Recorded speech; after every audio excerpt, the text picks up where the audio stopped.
मध्य प्रदेश में भारतीय जनता पार्टी की सरकार है और अगले साल होने वाले विधानसभा चुनाव में बीजेपी सत्ता पर दोबारा काबिज होने का सपना देख रही है। हालांकि इसकी संभावना कम है क्योंकि बीजेपी सरकार राज्य की चुनी हुई नहीं बल्कि तोड़ फोड़ कर बनाई गई सरकार है।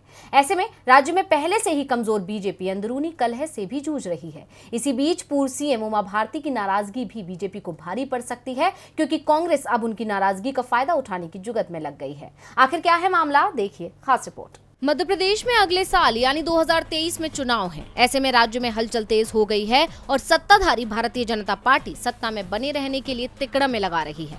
लेकिन उसका ये सपना पूरा होना मुश्किल नजर आ रहा है क्योंकि बीजेपी के अपने ही पार्टी के खिलाफ बयानबाजी कर रहे हैं और पार्टी को कमजोर कर रहे हैं, जिसका फायदा अब कांग्रेस उठाने की कोशिश कर रही है। दरअसल लंबे समय से राज्य की पूर्व सीएम उमा भारती शिवराज सरकार को घेरती नजर आ रही है और उनके फैसलों की निंदा कर रही है, जिसको देखते हुए अटकलें लग रही है कि वो सीएम पद की उम्मीदवार बनना चाहती हैं, लेकिन बीजेपी से उन्हें खास तवज्जो नहीं मिल रही है, जिसके चलते उनकी नाराजगी बढ़ रही है। अब कांग्रेस उनकी इसी नाराजगी का फायदा उठाने में लग गई है।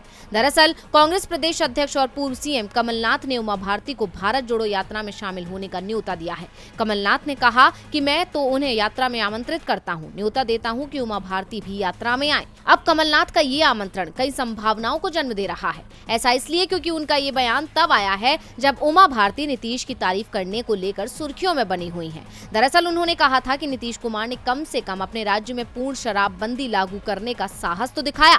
बता दें कि उमा लंबे समय से बीजेपी शासित मध्य प्रदेश में शराब पर पूर्ण प्रतिबंध की मांग कर रही हैं, लेकिन शिवराज सरकार की तरफ से कोई सुनवाई नहीं है और न ही बीजेपी आलाकमान इस मामले में कोई एक्शन ले रहा है। जबकि करीब 2 महीने पहले यानी जुलाई में उमा भारती ने पार्टी अध्यक्ष जेपी नड्डा को पत्र लिखकर भाजपा शासित राज्य में शराब नीति पर उनके हस्तक्षेप की मांग की थी। ऐसे में उमा भारती की पार्टी के खिलाफ नाराजगी भी बढ़ गई है, जिसका फायदा कांग्रेस उठा सकती है।